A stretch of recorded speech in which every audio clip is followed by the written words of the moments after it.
Good morning, my lovelies, and welcome. I'm Lady Creepypasta. We have another tale today from the Creepypasta wiki, this time by author perfectcircle35. This is an oldie, but I feel it's a goodie. Let me know if you agree.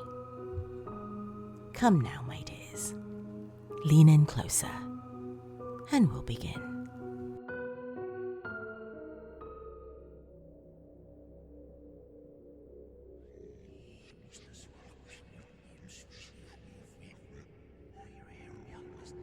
During my childhood, my family was like a drop of water in a vast river, never remaining in one location for long.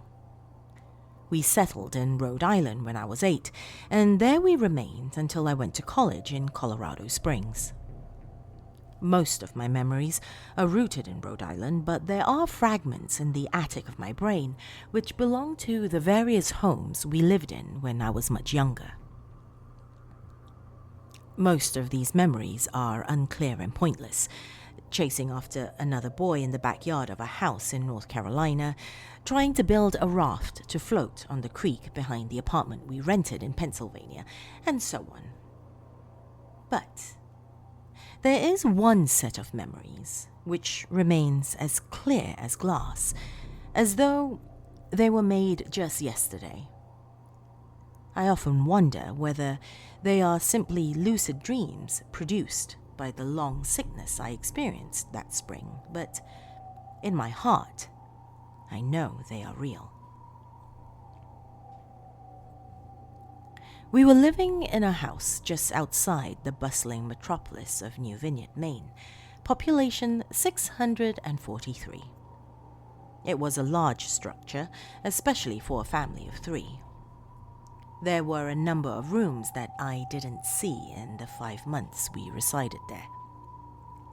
In some ways, it was a waste of space, but it was the only house on the market at the time, at least within an hour's commute to my father's place of work. The day after my 5th birthday, attended by my parents alone, I came down with a fever. The doctor said I had mononucleosis, which meant no rough play and more fever for at least another 3 weeks. It was horrible timing to be bedridden. We were in the process of packing our things to move to Pennsylvania, and most of my stuff was already sealed away in boxes, leaving my room barren. My mother brought me ginger ale and books several times a day. They served the function of being my primary form of entertainment for the next few weeks. Boredom always loomed just around the corner, waiting to rear its ugly head and compound my misery. I don't exactly recall how I met Mr. Widemouth. I think it was about a week after I was diagnosed with mono. My first memory of the small creature was asking him if he had a name. He told me to call him Mr. Widemouth because his mouth was large. In fact, everything about him was large in comparison to his body. His head, his eyes, his crooked ears, but his mouth was by far the largest. "You kind of look like a Furby," I said, as he flipped through one of my books. Mr. Widemouth stopped and gave me a puzzled look. "Furby? What's a Furby?" he asked. I shrugged. "You know, the toy. The little robot with big ears. You can stroke and feed them, almost like a real pet." "Oh," Mr. Widemouth resumed his activity. "You don't need one of those. They aren't the same as having a real friend." I remember Mr. Widemouth disappearing every time my mother stopped by to check in on me. "I lay under your bed," he later explained. "I don't want your parents to see me because I'm afraid they won't let us play anymore." We didn't do much during those first few days. Mr. Widemouth just looked at my books, fascinated by the stories and pictures they contained. The third or fourth morning after I met him, he greeted me with a large smile on his face. "I have a new game we can play," he said. "We have to wait until after your mother comes to check in on you, because she can't see us play it. It's a secret game." After my mother delivered more books and soda at the usual time, Mr. Widemouth slipped out from under the bed and tugged my hand. "We have to go to the room at the end of this hallway," he said. I objected at first, as my parents had forbidden me to leave my bed without their permission, but Mr. Widemouth persisted until I gave in. The room in question had no furniture or wallpaper.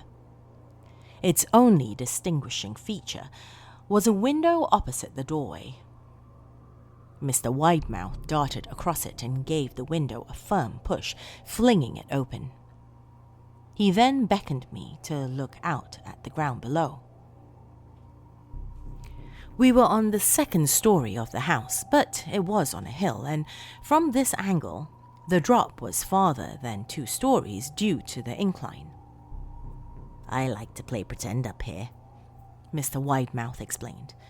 "I pretend that there is a big soft trampoline below this window, and I jump.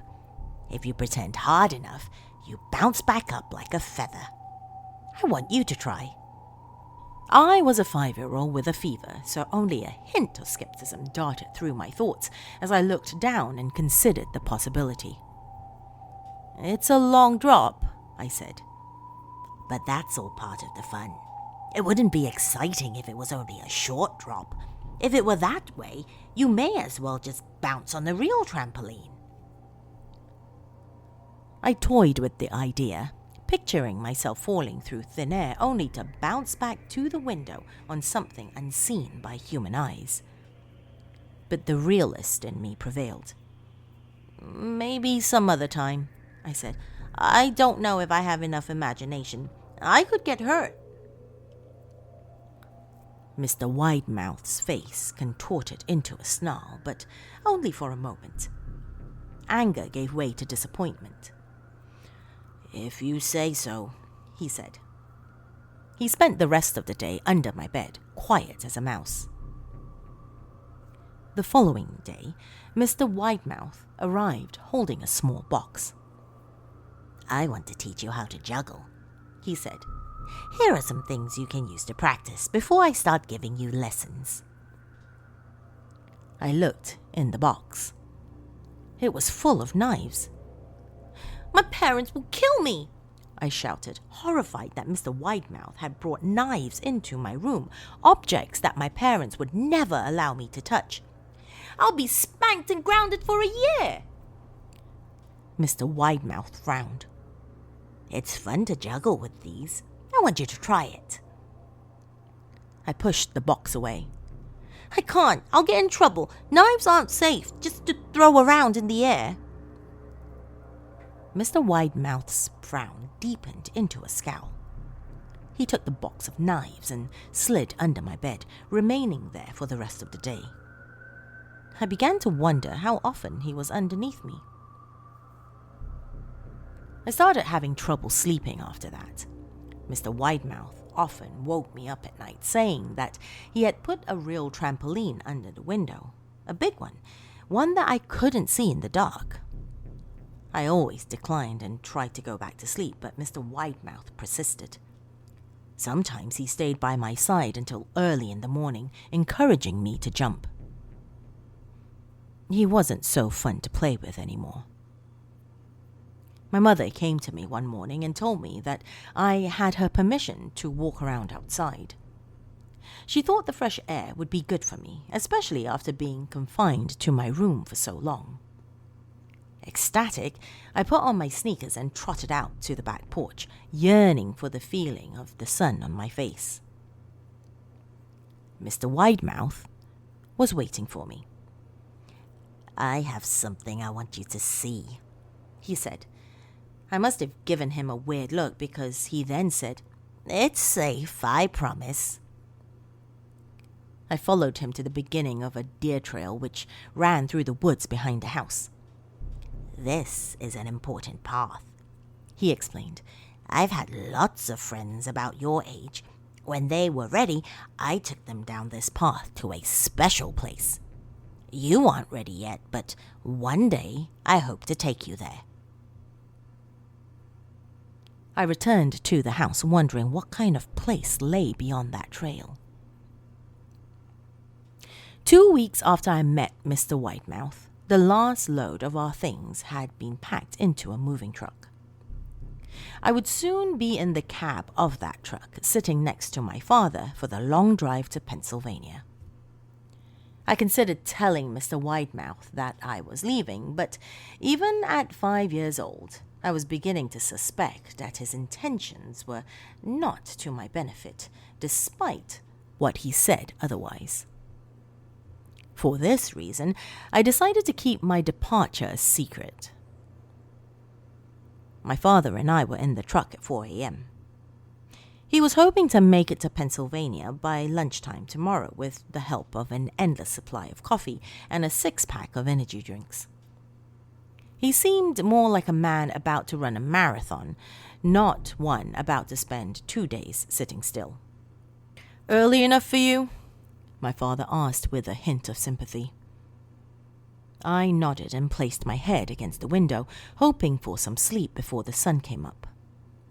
I felt my father's hand on my shoulder. "This is the last move, son, I promise. I know it's hard for you, as sick as you've been. Once Daddy gets promoted, we can settle down and you can make friends." I opened my eyes as we backed out of the driveway. Mr. Widemouth's silhouette was in my bedroom window. He stood motionless until the truck was about to turn onto the main road, at which point he gave a pitiful little wave goodbye, steak knife in hand. I didn't wave back. Years later, I returned to New Vineyard. The piece of land our house stood upon was empty except for the foundation, as the building had burned down a few years after my family left.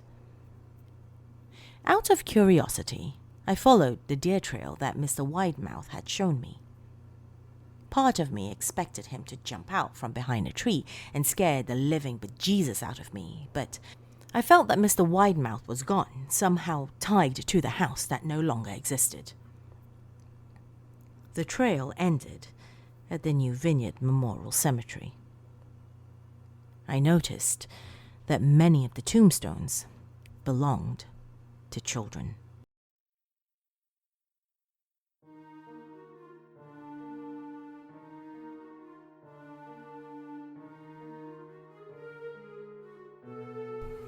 Did you enjoy that tale, my dears?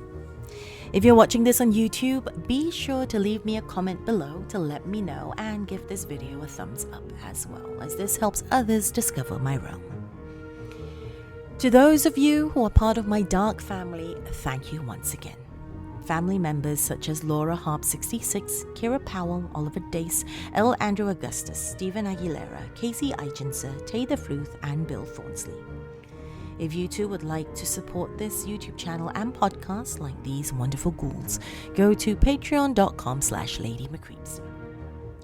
If you have a story suggestion of your own, or if you'd just like to recommend another story that you have come across, send it to lady.mccreepster@gmail.com. Until next time, my lovelies, sweet dreams.